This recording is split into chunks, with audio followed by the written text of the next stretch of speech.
ओम नमो भगवते वासुदेवाय। जय श्री कृष्णा। राधे राधे प्रिय भक्तजनों। कहते हैं कार्तिक मास का हर अध्याय जीवन में भक्ति, ज्ञान और मोक्ष का प्रकाश लाता है। आज हम अध्याय 16वां सुनने जा रहे हैं, जिसमें भगवान श्री हरि के उपदेश और उनकी कृपा का वर्णन मिलता है। तो मन को एकाग्र कर प्रभु का स्मरण करते हुए कथा आरंभ करते हैं।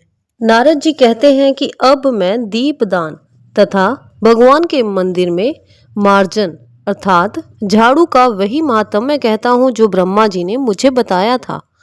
पहले चंद्र वंश में जयध्वज नाम का एक प्रभु भक्त राजा था। राजा स्वयं मंदिर में जाकर झाड़ू करता तथा दीप जलाता था।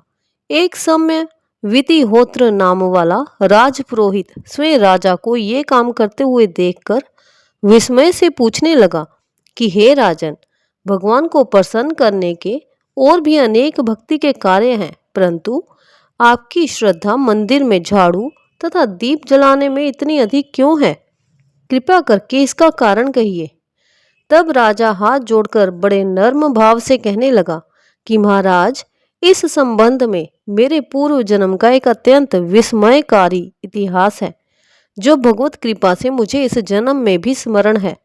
सतयुग में सवरोचिस मनु के अंतर में वेद तथा वेदांगों को जानने वाला एक ब्राह्मण था, जो महान विद्वान होते हुए भी खोटे कर्म करता था। इन खोटे कर्मों के कारण उसके सभी बंधु बांधवों ने उसका परित्याग कर दिया था।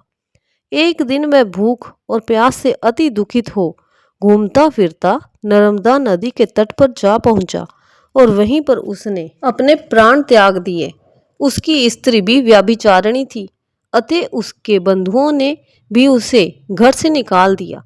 उसके गर्भ से दंडकेतु नाम वाला महापापी मैं उत्पन्न हुआ, परंतु स्त्री तथा पैसे के अभाव से मैंने गौ, पशु तथा अनेक मनुष्य की हत्याएं की। एक रात्रि को किसी दूसरे की स्त्री से भोग करने की इच्छा से एक सूने मंदिर में गया। वहां जाकर कपड़े से स्थान साफ किया, फिर दीपक जलाया। इतने में इस शून्य मंदिर में दीपक जलता हुआ देखकर गांव के रक्षक वहां पर आ गए और मुझे चोर अथवा डाकू समझकर लाठियों से मार डाला। देह से प्राण निकलते ही भगवान के दूत वहां पर आ गए और मुझको सुंदर विमान में बिठाकर वैकुंठ को ले गए। कार्तिक के महीने में भगवान के मंदिर में दीपक जलाने तथा झाड़ू देने से मुझे इतना फल मिला कि कई कल्पों तक स्वर्ग का सुख भोगकर फिर मैंने चंद्र वंश में जन्म लिया। यदि श्रद्धा और भक्ति पूर्वक कार्तिक के महीने में ये सब कार्य किए जाएं, तब तो उसके पुण्य का कहना ही क्या है, अनंत फल प्राप्त होगा। नारद जी कहते हैं कि हे राजा पृथु, अब दूसरे के दीपक जलाने का महात्म्य सुनो। मनु के वंश में रैवत नामक भद्र बुद्धि नाम वाला पुत्र था।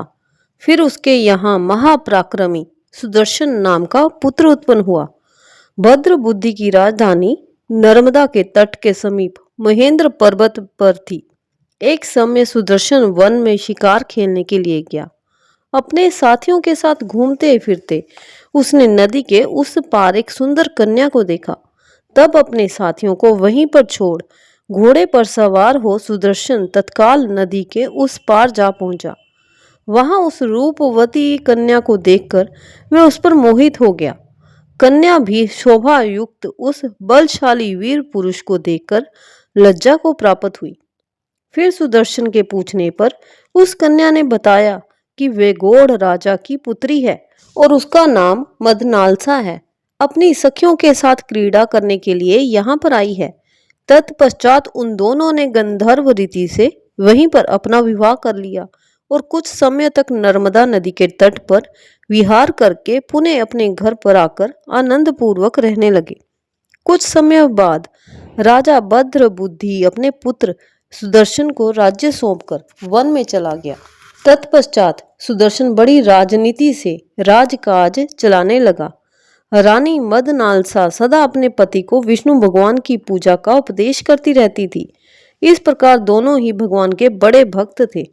उन्होंने भगवान का स्वर्ण मंदिर बनवाया दोनों ही उसमें भगवान का पूजन और दीपदान किया करते थे। एक समय रानी मंदिर में दीपक जला रही थी कि उसी समय राजा ने उसको बुलाया, परंतु दीपक जलाकर आने में रानी को कुछ देरी हो गई। तब सुदर्शन ने क्रोधावेश में आकर रानी से कहा कि तुम तो कहा करती थी कि पति ही स्त्री का देवता है, फिर इस दीपदान में इतनी देर लगाकर तुमने मेरा अनादर क्यों किया? यदि देर से आने का कोई गुप्त कारण है तो बताओ। सती साध्वी मदनालसा बड़े मीठे वचनों से बोली कि महाराज, मैं दीपदान का महत्व आपसे कहती हूँ। मदनालसा कहने लगी कि अब मेरा चरित्र सुनिए। पिछले जन्म में मैं अन्न कर्ण ग्रहण करने वाली चूहिया थी। एक दिन गोदावरी के तट पर भगवान के मंदिर में रात्रि को जलता हुआ दीपक बत्ती छोटी होने से बुझने लगी। मैंने बत्ती को लोभ से पकड़कर उठाया तो उस समय दीपक तो जल गया, परंतु मेरा मुख भी जल गया।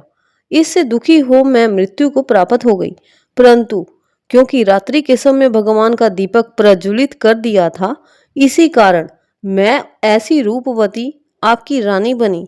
यदि श्रद्धा पूर्वक भगवान के मंदिर में दीप दान किया जाए तो उसके फल का तो कहना ही क्या है।